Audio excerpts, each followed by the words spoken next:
What up, Grider? You there? Yeah, can you hear me? Yes. You sound like you're in a mason jar, as usual. How's your day? Oh, really? Oh, good, man. Good, man. How about yours?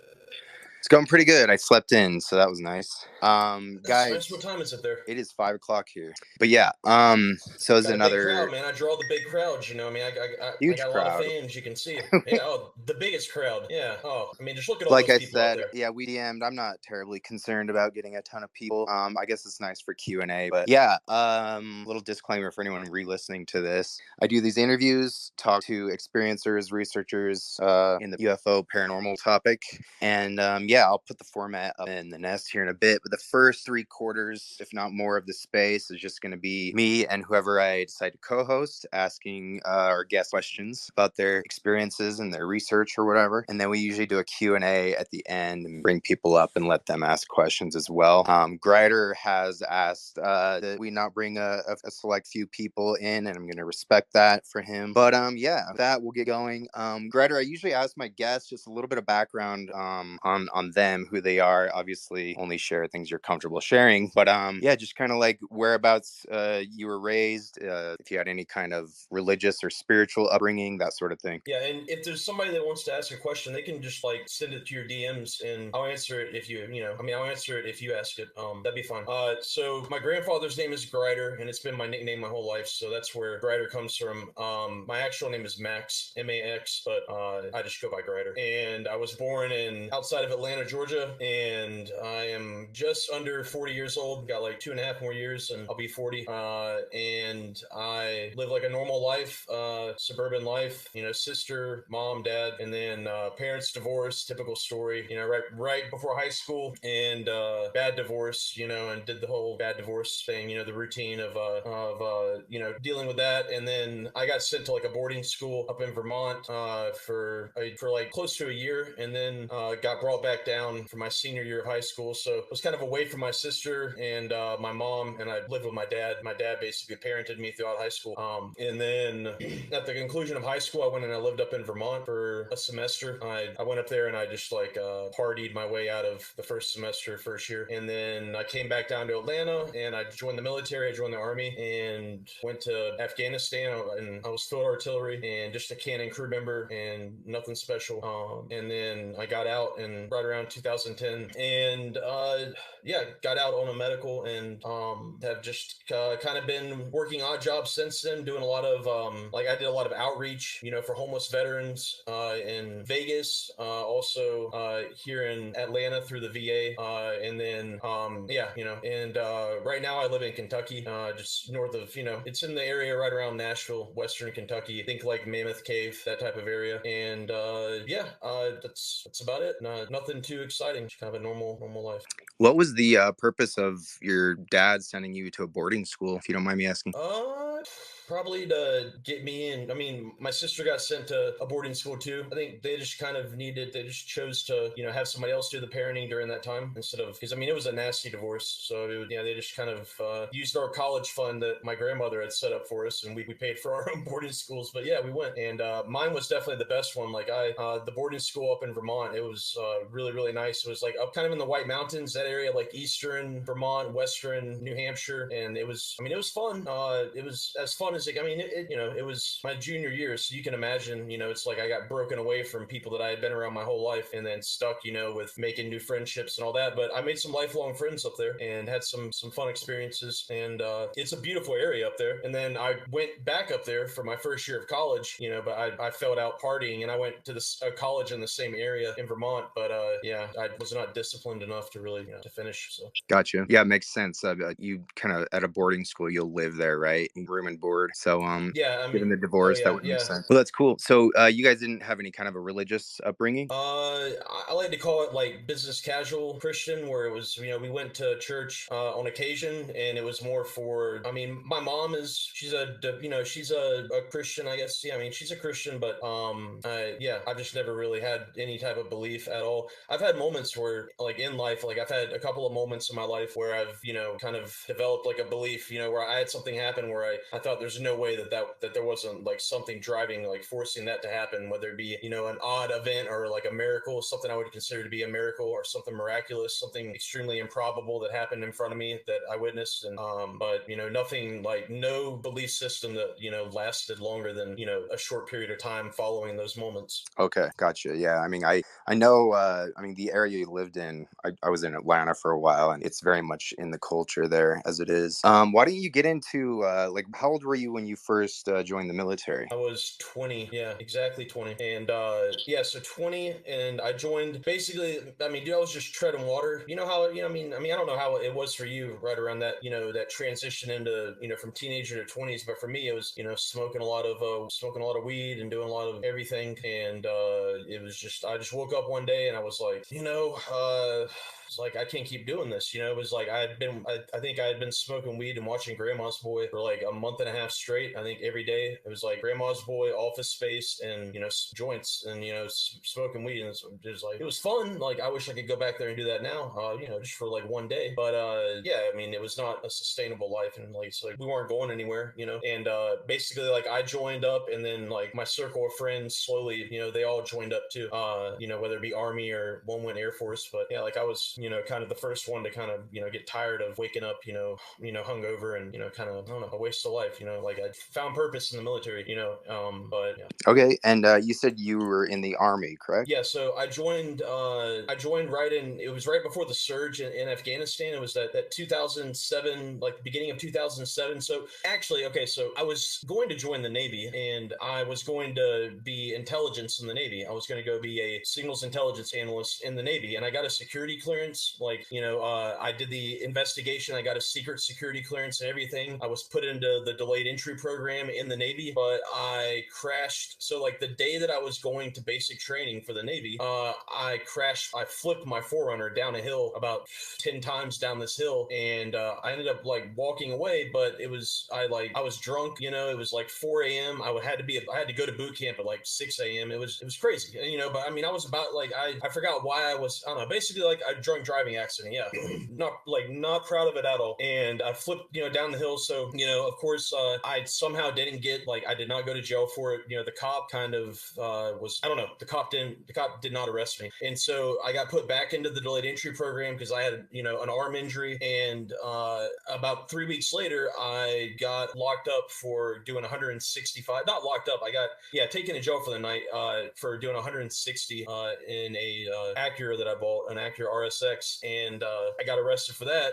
And they attrited me from the Navy delayed entry program. So they were like, yeah, we don't really like, you almost killed yourself 2 weeks ago, and now you're out doing 160 on the highway, so you can't, we don't want you in the Navy anymore. And so I kept my security clearance that I never used. It was just a secret, but it's cool because it's on my permanent record, and I had it up until 2017. But then I went right next door, and I was like, yeah, Army, I need to go somewhere. You guys take me. And then I took it seriously, and I ended up in the Army. Yeah, I got a bigger bonus for joining the Army, and I'm glad that I did join the Army because I don't think I would have enjoyed sitting in a ship, poring over data and doing the type of work that I would have been doing. I think I enjoyed kind of like the grunt lifestyle, kind of going into combat and doing that type of work. I think gave me something that I really needed, to like it quenched my thirst, I guess, for that young man, trying to go out there and do something that you feel tough about. And like, I mean, I satisfied that compared to what I would have done, but I probably would have been able to get out of the Navy and get a real kick-ass job. But I'm not regretful about it, I guess. And so I joined up. I went to Fort Sill, Oklahoma, and then for basic and AIT, just firing field artillery.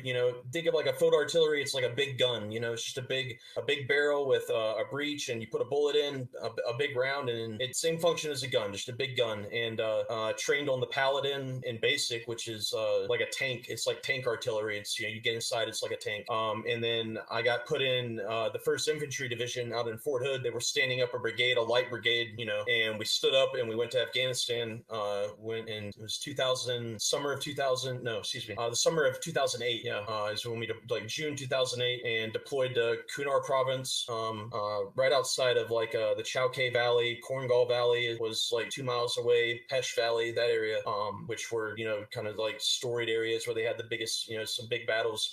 Some historical events happened in that area during like the Afghanistan war.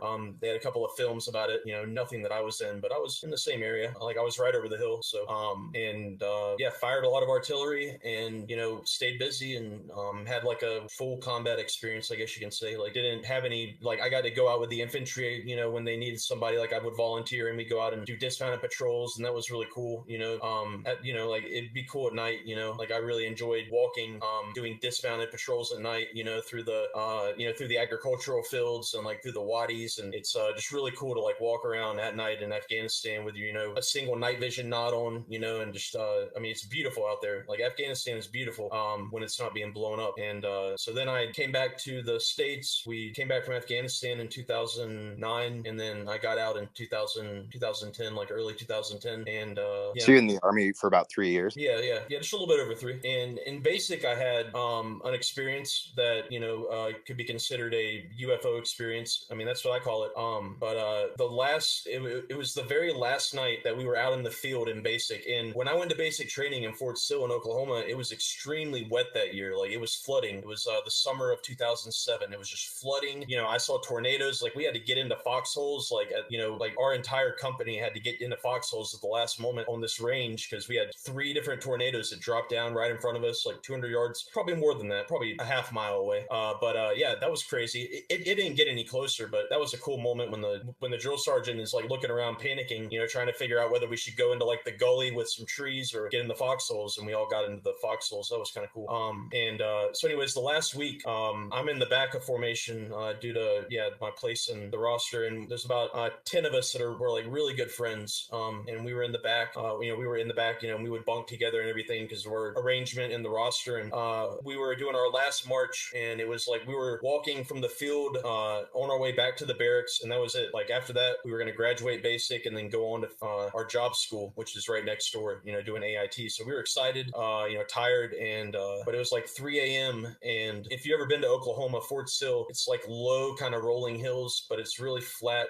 There's some vegetation. It's not like dusty, it's just like, yeah, flat, like kind of rolling hills. And there's some terrain features. There's like some hills, and there's some stuff with elevation, but mostly it's just flat. And we were on a dirt road, like a dirt service road, and I look, and we were on like two columns. So there was one column on the right side, one column on the left side of the dirt road, and then our drill sergeant was in the middle, and he was way up at the front. And I see out of the corner of my eye like a black like mass, and it was already like the night was already kind of no illumination. So, we didn't have night vision in basic. There's no night vision in basic. There's no weapon. I can't even recall if like we carried our weapons in basic. Like I can't recall. That's how long ago it was. But this, yeah. So we had our weapons on us at the time, but we didn't have any rounds or anything. It's just, you don't even have any magazines. It's just, to simulate the act of doing like a combat march. And so like I'm on the left side, on the left column, and I see something out of the corner of my eye, and I don't think too much of it, and it gets bigger and bigger. I'm thinking it's a cloud maybe, and eventually, like I kind of pan my head to the left, and I see it, and it's like a black mass triangle, and I can't recall like the thickness, because by the time that it got to the point where I was looking at it, it was already like passing over me, and it was about the size of like a Major League Baseball infield, and it had big bright white lights on the 3 points, and then a red light or like an amber light that was in the middle. And the way that it passed over, and I mean the thing was massive, like massive. I mean the size of a Major League Baseball infield. That's the way that I've always thought of it. And about 35 feet over my head, and it passed over, but it kind of like rotated. Is the way, or panned. It didn't feel like it was like flying. It was like rotating, like flat, like, so it was not at an angle or anything. It just like it was really really weird the way that it wrote. It's like it seemed very I don't know. I can't really describe it, but Almost it it was was like like spinning, sort of. yeah, but really really slow though, super slow. I mean, it was not like an aircraft. It was not like a drone. I mean, it was so slow and deliberate and like just smooth. It was just smooth, like the way that it just panned over and then it just disappeared. And only 10 of us saw it. And I've heard people, like many people over the years, it's especially people here on like UFO Twitter, they're just astonished, like, oh, you didn't take a picture, you didn't say anything, you guys didn't yell out, or like, oh my god, what's that, and no, like in basic training, you like, my goal was for the drill sergeant not to know my name. He didn't. I think the drill sergeant didn't know my name for like 5 weeks, and then he's like, who are you?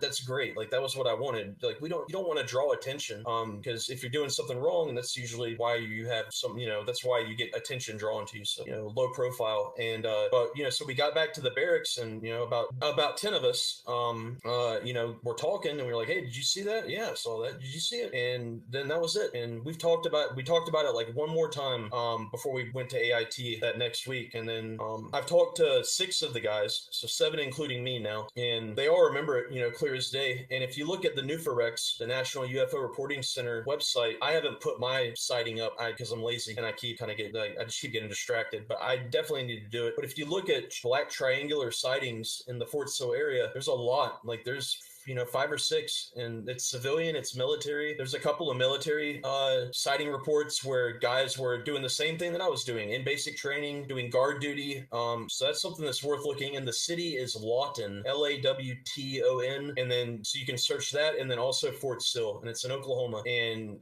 so I mean, it's like the exact thing that I saw was what these people are seeing, is what it seems like, same description. And the only video that I've been able to find that like closely replicates is that one that Tom DeLonge kind of vouched for, that I think looks like a video game, but it could be real. But there's a part, it's like the one that where like the circular warp drive activates in the middle of it at the end, and then it like zooms off, or kind of disappears. Well, there's a part where like towards the, I don't know, the 70th percent, elapsed time duration of the video, that 70% mark, where like it pans, it does like a rotation, and that's the only video I've seen that looked like what I saw. That like when I saw the video, I was like, wow, but I still think that the video is fake. But that's a great video if you want to get a good picture or like a good idea of what I saw. Sorry to kind of go off on the sorry to go off and get ahead. I hope I didn't get too far ahead. No, I love that by all means, especially on this sighting. I'm just chomping at the bit, really. Like, just really a crazy story. And there were 10 of you. Did you guys like? Was it someone? Did someone point it out? Like, was there any like dialogue at all when it was like passing over you guys? None. Like it was the type of like when it happened. I mean, when it happened, it was just. I mean, think about okay. So like I hadn't had a shower in like a month. It had been. I mean,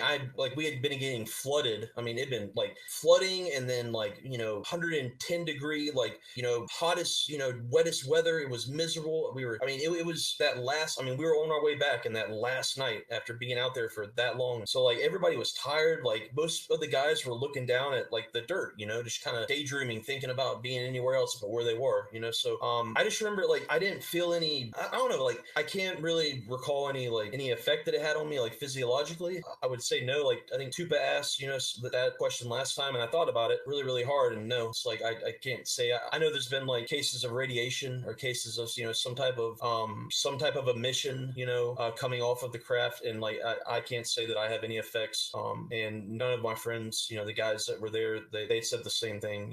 But it happened so fast. Like I say that it was so. I mean, it was like captivating almost. The moment is the only way I can describe it, but it happened really quick. Like it was not as slow as it was moving. It seemed like it just I don't know. It was one of those moments where I guess like time kind of slowed down, but not like in the sense that the craft was affecting time. In the sense that like my perception of like my like ability to I don't know like my memory of it. It seemed very like a long time, but I know that it was no more than 6 seconds for it to pass over us. It's the only way I can really put it into And there timeline, I was no guess. sort of like look at that. Like no one pointed it out None or at all. anything. None at all. There was no wind. There was no air. There was no sense of any propulsion, no sound or anything.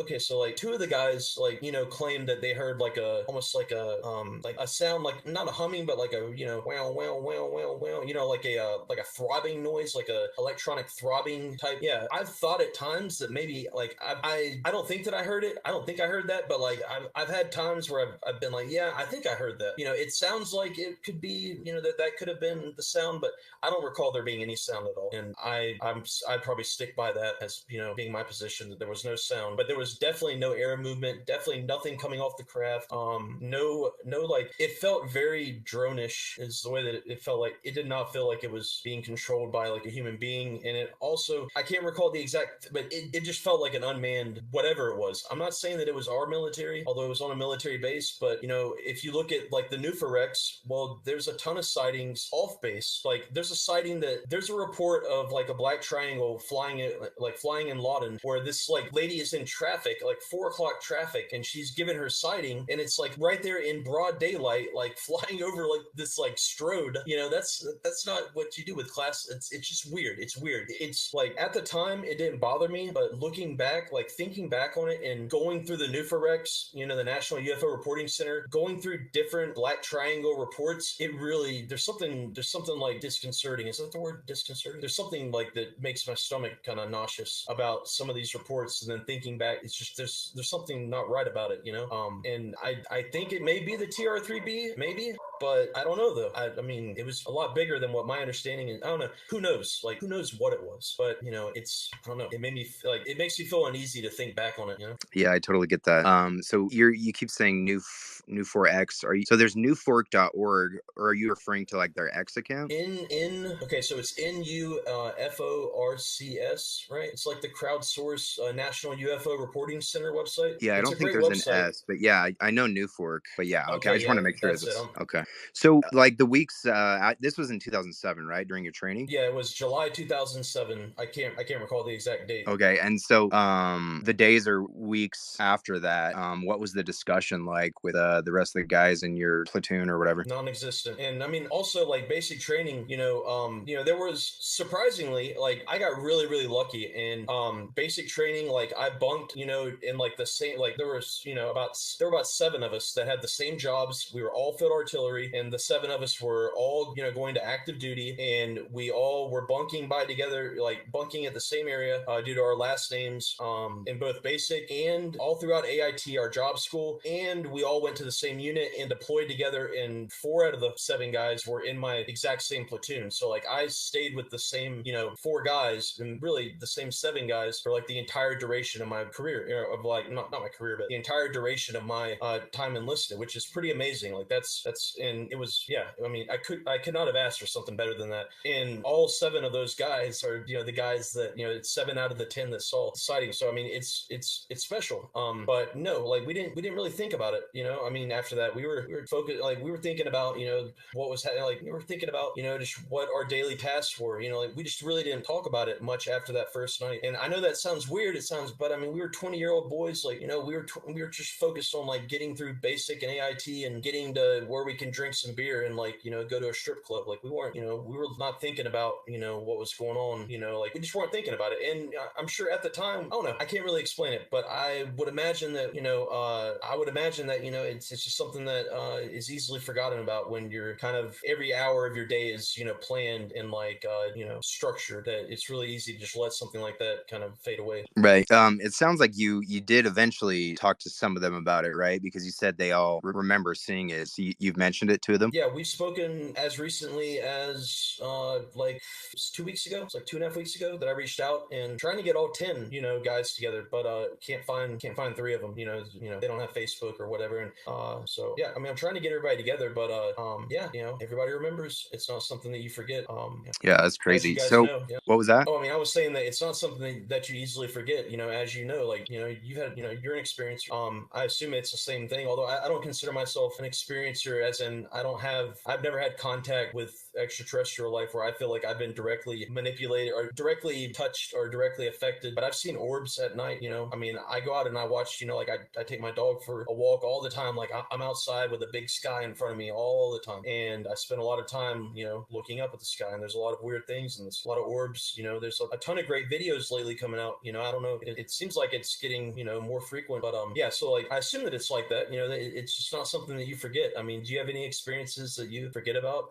I mean. Yeah, no, I totally get what you're saying. Okay, cool. For sure. So was that kind of like, have you always been interested in UFOs, or was that experience kind of something that later like culminated in your interest in the topic, or I how mean, did you yeah, get into sure. UFOs? Well, I was as interested as anybody else. Like like I was big into NASA when I was a kid. Like before was determined that I wasn't intelligent enough to be an astronaut, I was going to be an astronaut. And I like, yeah, I mean, I was big into space and NASA. Went to like space camp and family like vacation. We traveled all the space centers and everything, all 3 space centers, and yeah, I mean, super, it's like super interested. But as far as aliens, I mean, I loved Independence Day. I loved playing like different, like, I mean, I love Star Wars, but like, as far as like, was I doing research on like aliens when I was growing up, like alien cases? No, absolutely no, like not at all. But that didn't happen until really after I got out and kind of got into, I guess, really like with the development of the internet, and when it got that early kind of 2000s era, when we started to have smartphones and everything,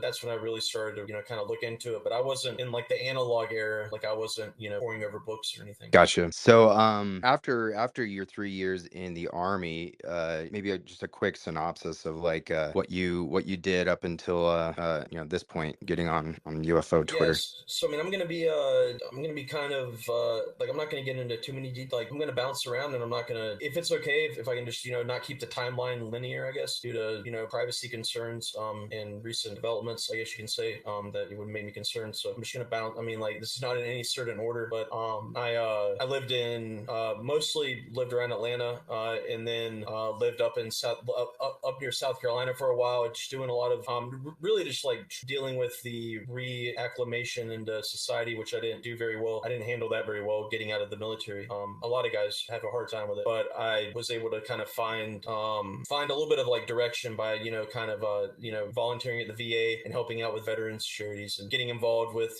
veterans organizations and that type of stuff. And I did like boat detailing for a while. Like I opened up a boat detailing business and did really, really well for like a year. Like really did great, did great. And then I just I lost interest, and then I went out one year. I went out to the World Series of Poker, and I went out there just to play in for the summer, just 2 weeks. weeks right like before the main event, and then I just ended up like never like I didn't leave for like 4 years. Yeah, I just went out there and I called back home and was like, hey, can you guys pack up, pack my stuff up in my storage unit, and just stayed out in Vegas for like 3 years, about three and a half, and that was fun.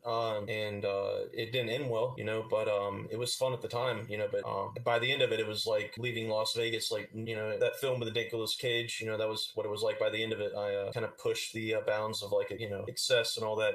Vegas is really a dark city. Like, it's a really dark city, and I was gambling, for a living, but then I was also volunteering at a veterans outreach. So like spending time like trying to do outreach down in the tunnels that are up underneath Vegas, looking for veterans to do intake into a program that the VA funds, and to get housing. So like I don't know if you guys are familiar, but there's like storm drain tunnels up underneath Vegas, and Vegas has first before I get into that, Vegas has a really big homeless population. I mean, they're everywhere, and a lot of them are veterans. And there's a really, I mean, when you're in Vegas, it's if you're homeless, like there's no way to get water for these people. Like businesses like will straight up just like they'll put locks like on their like spigots outside. It's like people die all the time, like just on the sidewalk in Vegas, just die, just lay down, and because they're hot, and then just they're dead. It's a horrible. Vegas is a dark city when you get outside of the strip. It is really a dark city. It's the heart of darkness. And but even worse is like below the city are these storm drain tunnels. There's over 300 miles of storm drain tunnels, and it's extremely dangerous to go down there. But through volunteering, and I got paid towards the end. I got paid. But I did mostly volunteer work. Up until the last year. Then they actually gave me a position with a pay. But going down into the tunnels and looking for looking for veterans that are ready to come and join the program, and we would help them get like employment and sobriety. So if like they needed, I mean, it was a great and it still is a great program. And I wish I could say the name, but I will post it at some point. Once this current stuff kind of cools off. But going down into the tunnel, I mean, you talk about like some danger. I mean, think of like a massive like underground like concrete tunnel, and it's just 300 something miles. And when it floods, like Vegas floods a lot, because it's like a flat desert. There's no soil to soak up the moisture, just kind of run. And that's why the tunnels are there to begin with. And the tunnels are big enough to where you can drive. Like I've been inside the tunnels, inside of like a F-250 truck, just like flying through the tunnels, like driving like it's a racetrack. That's how big they are. And but when Vegas floods, which Vegas floods about once every, I don't know, probably a year, it floods really, really bad, and it just washes everybody out of the tunnels. Like people die. It's like these homeless people, they have to like build their rooms, I guess you can call it. They have to like build everything up off the ground because there's a constant like just kind of 6-inch thing of it's like there's like a 6-inch thing of water, there's 6 inches of water at like basically all times on the floor. And but they get washed out about once a year, and bodies just drowned out. I mean, it's great to visit. Like Vegas is fun. Please don't let me spoil it. Like if you're on the strip or you're downtown, it's amazing, as you guys probably know. But once you get off that strip, you get onto like Boulder Highway or something. I mean, there ain't nothing elegant about that. It's like it's like the darkest place in America that I've ever like been in. Was like Boulder Highway. But yeah. And so then I ended up like leaving Las Vegas and went to went and lived like basically in LA, like in Inglewood. Excuse me. And then after that came back to Atlanta and like Georgia, and now I'm living in Kentucky. So it's Wow. that's Well, about I it. want to say thank you for your service and commend you for that work you did in Vegas for those veterans. That's something you must be really proud of, man. Yeah, that's I Yep. mean, that is some dark shit for sure. And yeah, mad respect. So what was it that eventually brought you here? Like, what got you into UFOs?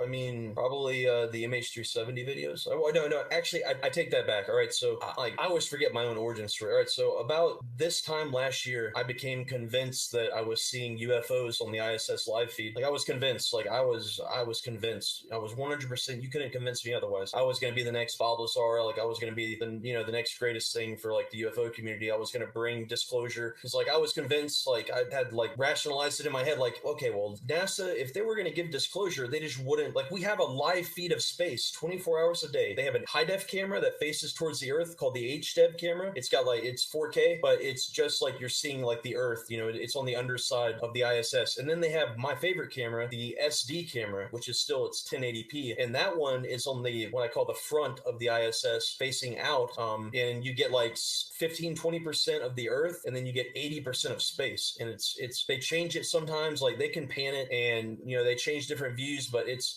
so like I became convinced that I was seeing something crazy. I was seeing UFOs. I was convinced. Orbs. It looked like an orb, a bright orange orb, and it looked. I was convinced, and I was inspired too by guys like I can't believe I'm gonna forget his name. There was a guy who had popular videos. I'll try to think of it, but I was inspired by a lot of videos of guys like from the mid 2000 teens that had like done popular videos of like stuff they had seen on the ISS live feed of like these orbs, and I was inspired by that. But so I started to record like the ISS live feed 24 hours a day, both the HDEV and the SD, and then I would once a week I have I have an office with 6-7 monitors, and I'd play them simultaneously at 8 times speed and play back the week's footage and looking for these orbs. Yeah, and then I would record it, and it's I've got a great YouTube, but it turns out that I came onto Twitter. All right, I came onto UFO Twitter, and it's like, you talk about the hardest thing that I've done online is trying to like break into UFO Twitter, trying to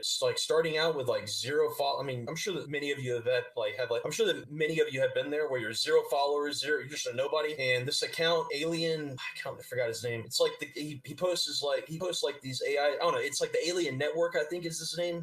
Really nice guy. Can't believe I forgot his name, but he was the only person that was like giving me any engagement, and I was posting these videos of what I was convinced for UFOs, and we were talking, and then eventually after like a month he was like, "Hey, is that the moon?" I was like, "This is not the moon. What are you talking about, man? Like, I know what, I'm the guy, you tell me that's the moon." And it was the fucking moon, and like it was probably 90% of what I had been watching recording had been the moon, and so probably 99% actually, 0.999. I've only got like one video out of thousands of hours that I still cannot explain, and it's still probably explainable as a piece of debris. I probably watched at 8 times, 16 times speed, probably more ISS live feed than most people, and can't say that I saw anything, unfortunately, guys, that would indicate. I don't have anything to report back. So if you want to try, it's great. Like, you talk about some beautiful footage, like and the fact that it's free and online at all hours of the day. It's not edited, and it is live. People think it's on like a tape delay. No, it's 100% live, unedited. They may cut the feed, but not on purpose. Like, okay, excuse me, the feed may cut out due to like signal loss or whatever, but they don't intentionally cut the feed. I'm sure they can, but I mean, like, it's like usually at the same spots in the same orbit. But yeah, it's a gem.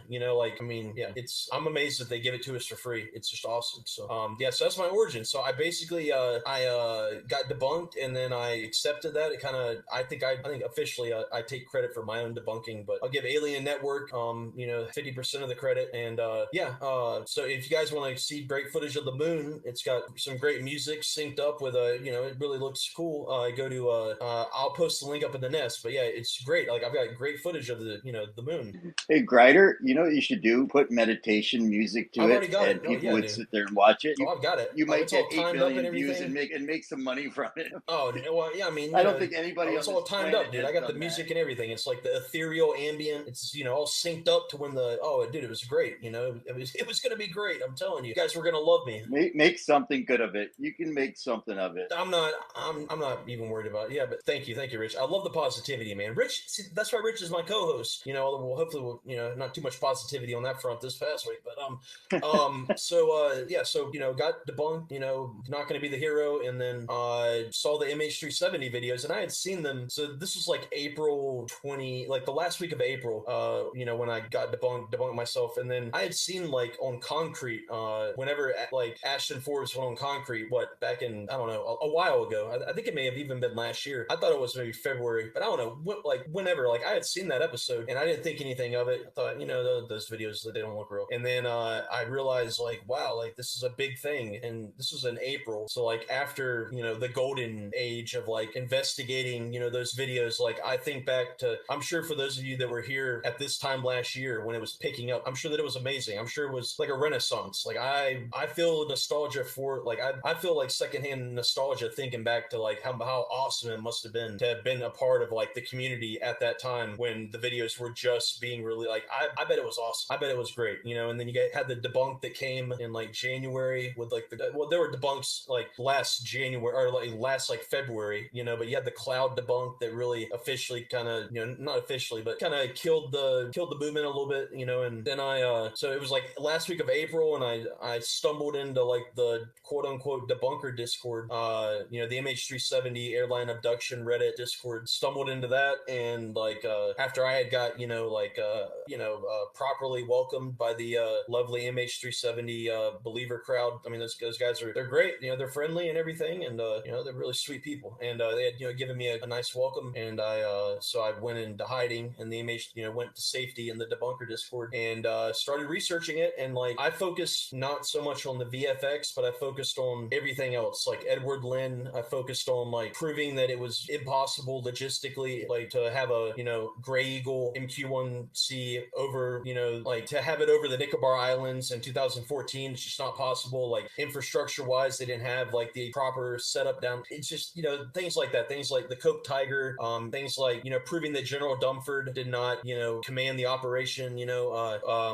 and doing a lot of work on the Edward Lynn story on classification, you know, learning a lot about how that works, about how classified documents being leaked, about how that's, you know, treated, and like the protocols that are used, you know, to kind of contain, you know, that classified information. And basically just proving that, you know, all these like adjacent theories that had been, you know, kind of slung together, you know, kind of just thrown against the wall to explain, you know, those two videos being real, you know, just kind of just trying to help out with that. And I spent like, Do you have any theories about what actually happened then, I Greg? don't know. I mean, I have no. I mean, I think that the pilot crashed it. You know, buried it probably into the.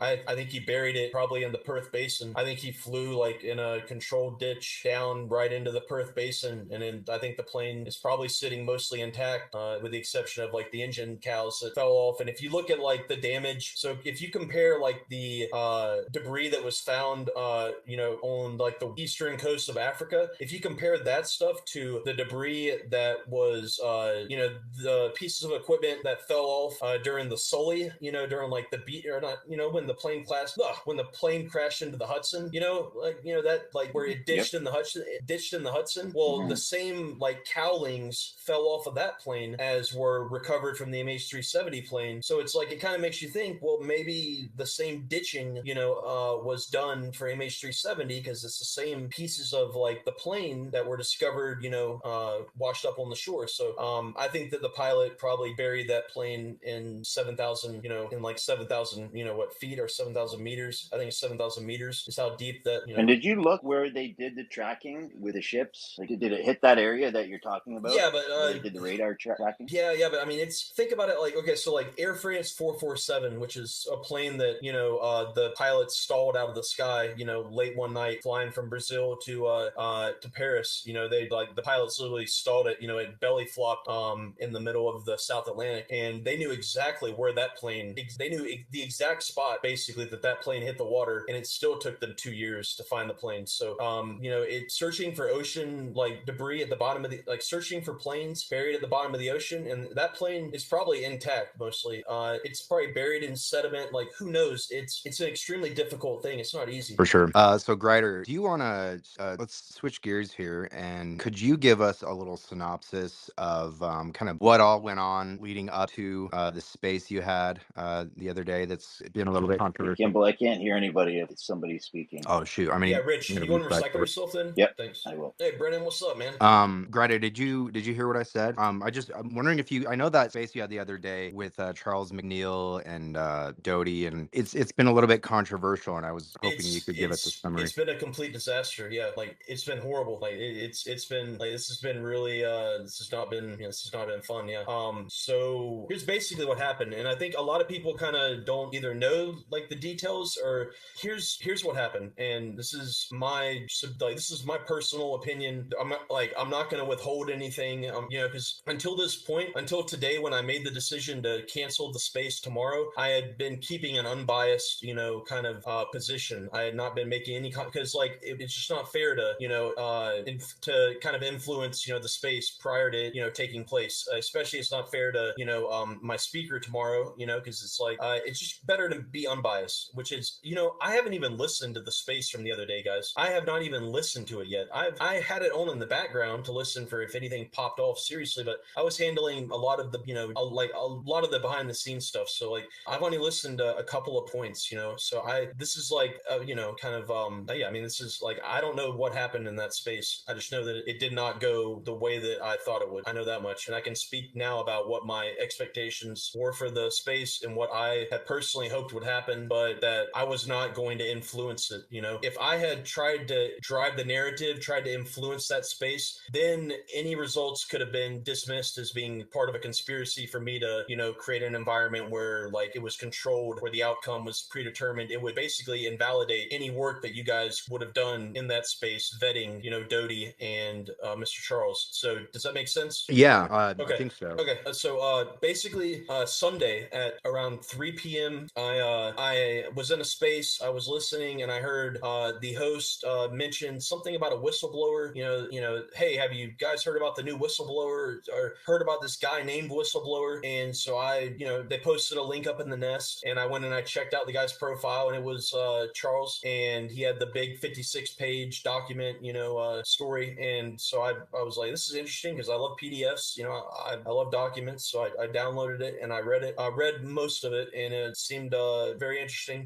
But what I was more interested in was the fact that there were a lot of people that were kind of showing like support. There was a poll that he had up, and it was like there were 70% of the people believe. I can't verify the authenticity of that poll. I don't know, but people were talking about it at least, and so I thought, all right. I had I can't. Okay, so I think it was I have to back up. So I think the night before, I should have looked at this. So I think the night before I can't really exactly pinpoint, but either that night, like at that same time, or the night before, Saturday night, I had set up a space for us to do on Monday where we were going to interview this guy who had came out on, I think on Reddit, and then he had been on the Vetted podcast. His name is William Carter. He's a really nice guy. He's a veteran, U.S. Marine Corps, U.S. Army. He had came out on the Vetted podcast 6 days ago with his identity and everything. And I was like, heck, well, I'm going to go onto Reddit. I'm going to see if this guy would do a space. Okay. So I remember what happened. All right. So I saw like the PDF on Charles's page. And then I said, well, you know what? Why don't we do where like we do a space where we examine the PDF? All right. We just have a conversation and just read over this guy's PDF. And because I doubt that he's going to like come, just on a day's notice. So I sent him a message, and then I came across the guy who was on Vetted. I came across Bill Carter, and so I was like, well, I'm gonna see if Bill Carter will come. We can have him on, and then afterwards we can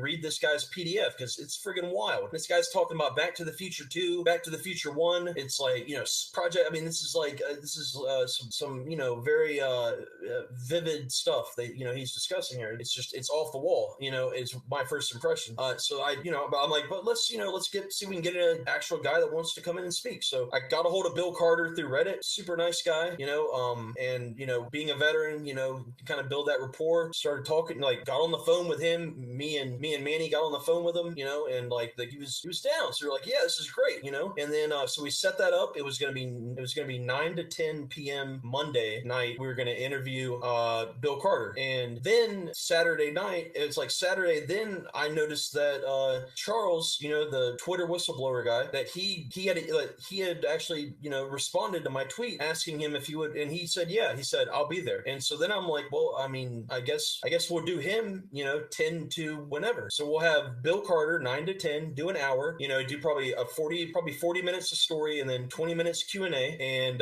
then we'll do Charles for the second half, because I think my idea was that there's a very clear distinction between those two gentlemen's stories. I think that's very clear. They're just very different people, very different claims are being made. It's like I think dichotomy, is that the right word? I don't know. They're both there's something to be learned there. And that was my plan. So I was like, all right. So yeah, Charles was on board. And then all of a sudden, like 5 a.m. Monday morning, I hear that, Richard Doty, who we all know, who I know very well because I've read a lot of the 80s, 1980s, 1990s, kind of pre-Bob Lazar UFO lore, the drama with like the community back then. I'm very well versed in Richard Doty's history and the history of Bob Lazar, John Lear. I can talk, I have a very, very strong, like what I consider to be strong, like knowledge of it. it, not as much as, somebody who was alive back then and was actually involved, but I've read everything that I can about them. And I just love that period of time, that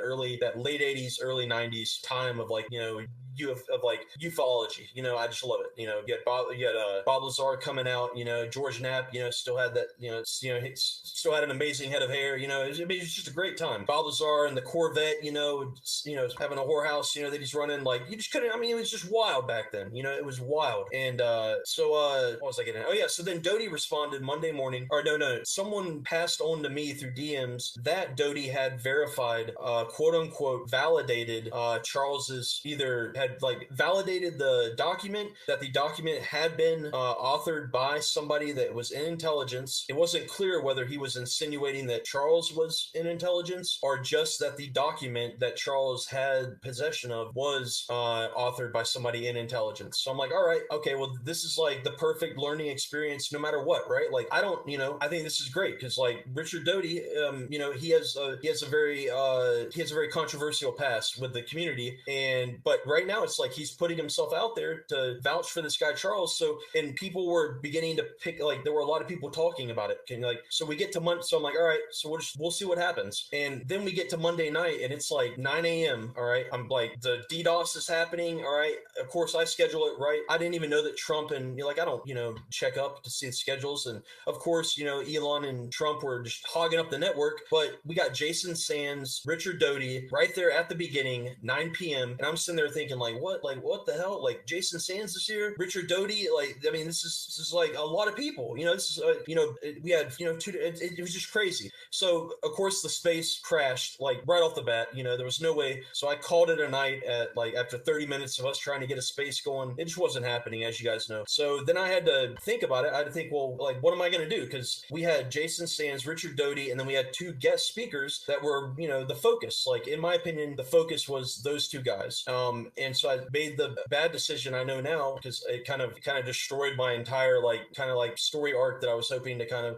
it just was a bad decision to break up, into two different nights. And that's, how we got like halfway. I need to drink some water. So if you want to take over and comment real quick, You did good, Grider. It was a great space, man. I loved it. You're in the minority, but I appreciate your kind words, Randy. I appreciate that. I support you, man. Charles, I thought he had a wealth of knowledge, dude. That guy, he dumped all kinds of knowledge. I think that I'm really disappointed in like that people are assuming the worst, about like my intentions, about my, about my intentions with doing this, that I had set this up, like I had never talked to Rick Doty before Monday. Yeah, before like Monday when I sent him a message. I sent him a message because I found out that apparently two people in the community had taken it upon themselves to to contact Doty and forewarn him that he was, walking into a setup to basically try to sabotage the space. And so I sent him, I sent Doty a message basically ensuring him what he was going to receive anyways, which was my guarantee that he would be respected, that he would not be disrespected, as in cussed out, screamed at, but I told him and I told Charles, I said, you guys, like, we're going to have, like, everybody is allowed to ask questions, whether they doubt you or not. And especially the people that doubt you. This is the point of the space, is for doubters to come up and voice their doubts. You're going to be questioned and you got to put up with it. Like, you can't, well, of course you can do whatever you want, but the purpose of the space is for people to doubt you and to vet you. You're going to be vetted. And like, I'm not going to stop it. And I went out and I got one of the best investigators, in my opinion, in the entire community, Manny 503, just the man. I mean, he's like the man. He's just the man, did Who's Lou, great documentary. Check it out. YouTube. I'm sure he'll put the URL for the actual like movie address up on. Yeah, he's got a website and everything. Dude's a professional. Dude could find the truth, blindfolded, and the whole point is that, my intention was, not to set up anyone except for the community, to set it up to where you guys had like everything that you needed to be able to find whatever the truth was. And like I said, like when the space started, I wasn't even listening. I had it on in the background to hear if there was any any, explosive commotion, but I was answering people's DMs constantly. I was working like the speaker panel.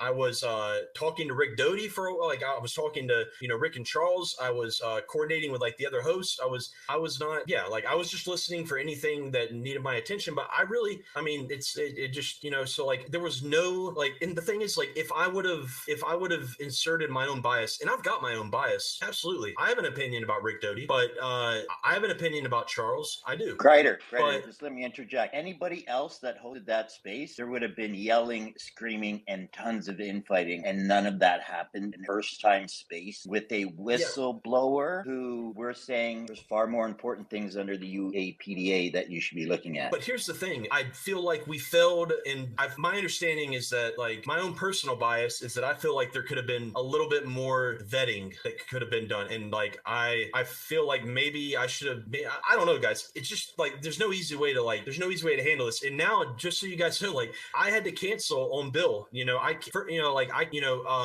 canceled on Bill. Like I told Bill that because if Bill, who is a good, not that Charles isn't, but Charles is younger. He can handle, Bill's in his golden years, and he's a good, just Alabama veteran, good man. And if he was if he would be subjected to what I've been subjected to this past week, that would be a tremendous amount of guilt. If like, and by right now, because I'm on the hot seat for whatever I'm, for all the reasons we've talked about, I cannot like put Bill in a position where he could possibly be harassed or be the target because of his association with me. So I canceled the space tomorrow. I passed on. I made the introduction with another Spaces host to Bill, but I think Bill was kind of already resigned. Like Bill didn't want anything to do with us, basically, guys. Like we scared him away.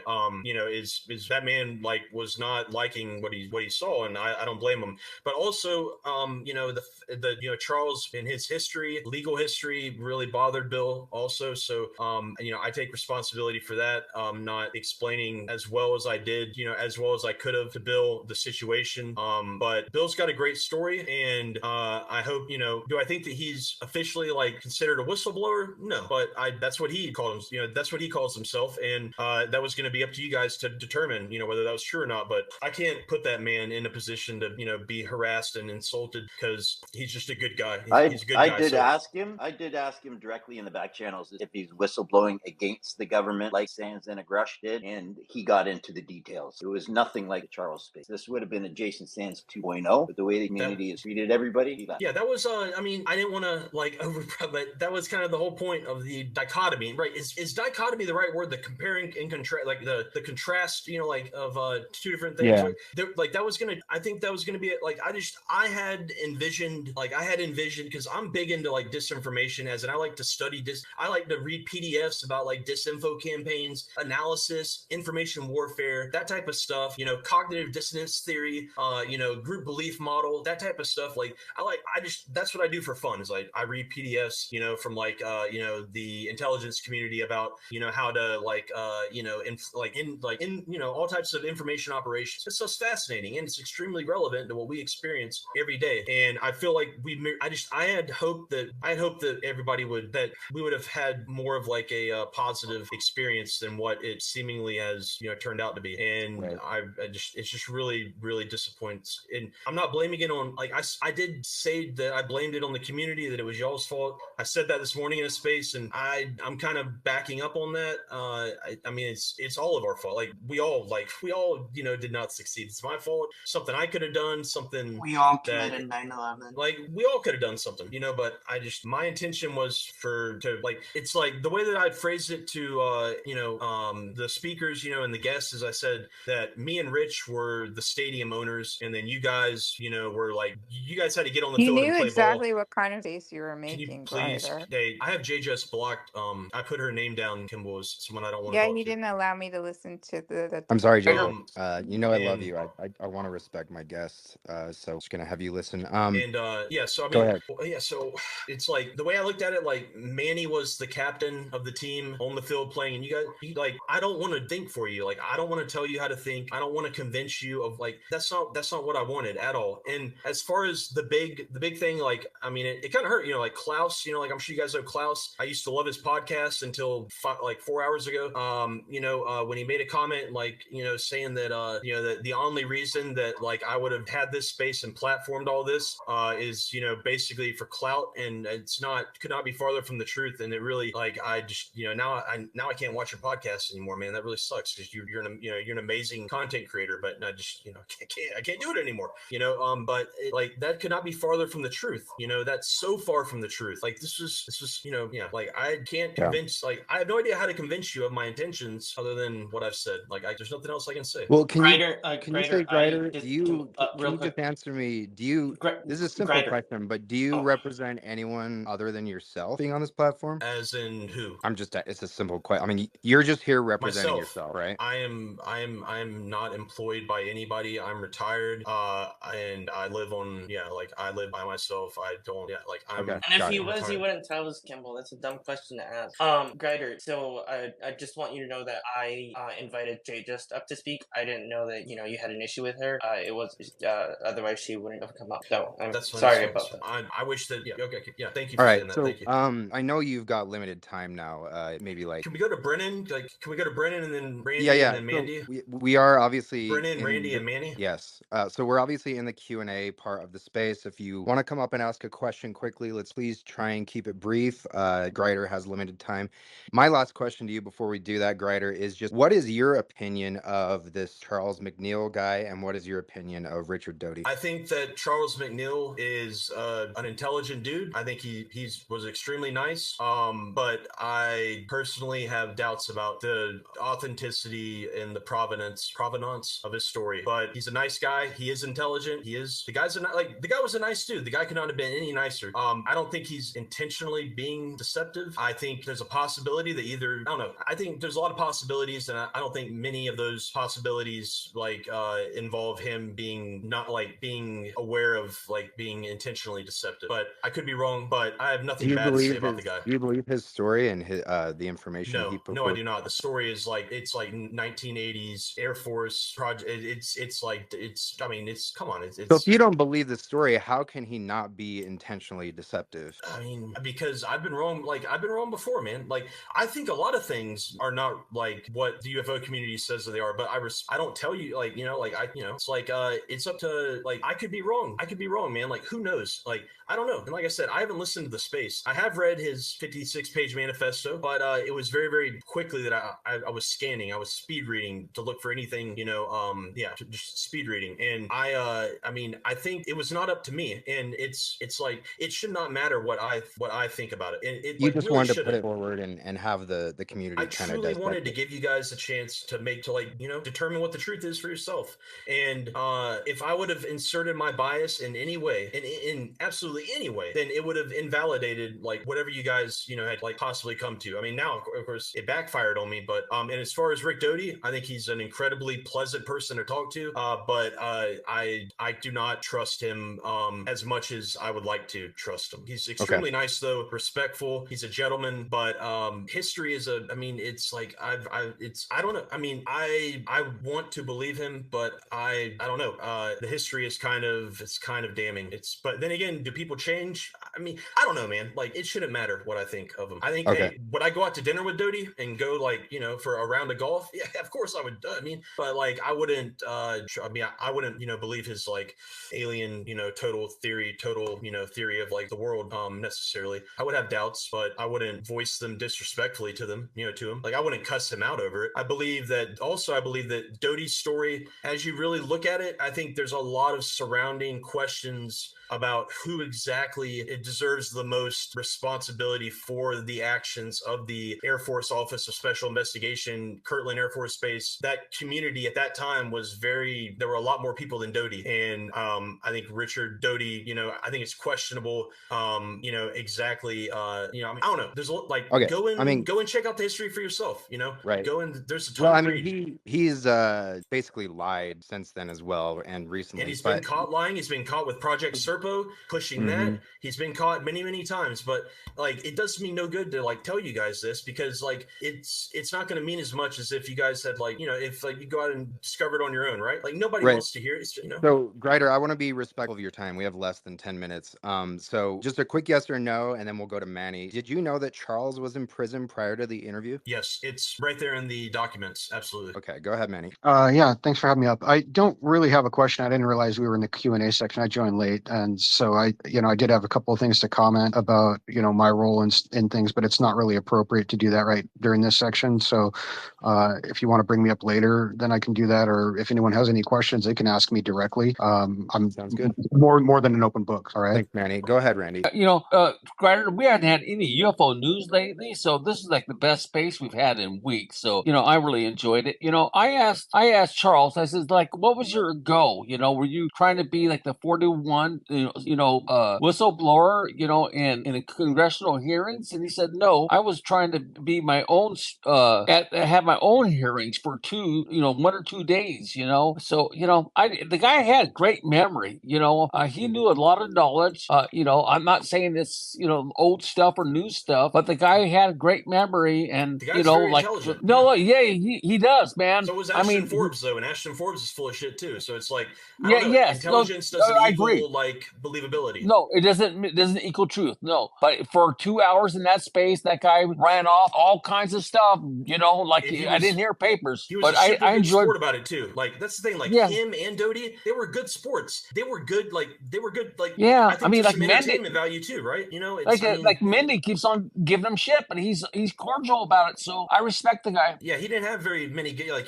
he actually called Manny a quote unquote Doty hater, and I thought that was especially. I mean, personally, if he called me that, I would probably get it tattooed, for the memory. But hey, the thing, guys, Doty was he was a good sport. Okay, no matter what you want to say about him, no matter what you believe, that man gave us 2 hours of his time. That deserves respect in my book, at least in that environment. Now, whatever you do outside of that environment, is up to you. But the thing is, like, there's always a way to pose a question and be respectful about it. Tact. It's like you can find, Doty. I would do another space with him.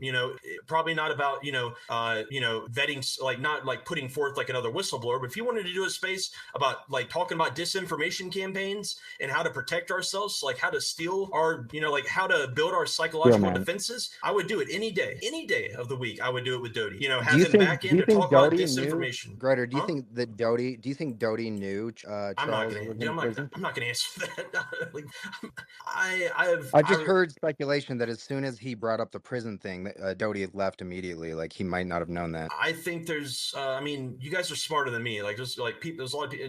You guys are smarter than I am. So you guys are capable of determining what. Doty and I talked in DMs, and Doty still completely supports him 100%. Okay, go ahead, Crabbeard. Hey, I've got a question from a member of the community who DM'd it to me. Really quick, I wanted to say a liar like Doty does not deserve our respect for offering us his free time. Okay, I don't think that there's any respect given to him just for spending his time to lie to us. But the question I got from a person was, Greta, if you ever considered the risks involved to the community and risking their reputation and welfare of certain people here by allowing a known felon to speak in a space when that alone is a felony. That's the stupidest thing I've ever heard. What are you talking? It's a felony to speak in a space? Like when? Like what are you talking about? From prison? No. So that second half is he's committing a felony by engaging in social media. He's well, I can explain that part. He's not supposed to be on social media. Period. Sorry, dude, no. Okay. I didn't know this was a question from you, baby. I agree 100%. Lock him up, all right? Call the prison right now. You need to get him locked up, all right? Okay, so let me just kind of rephrase the spirit of the question.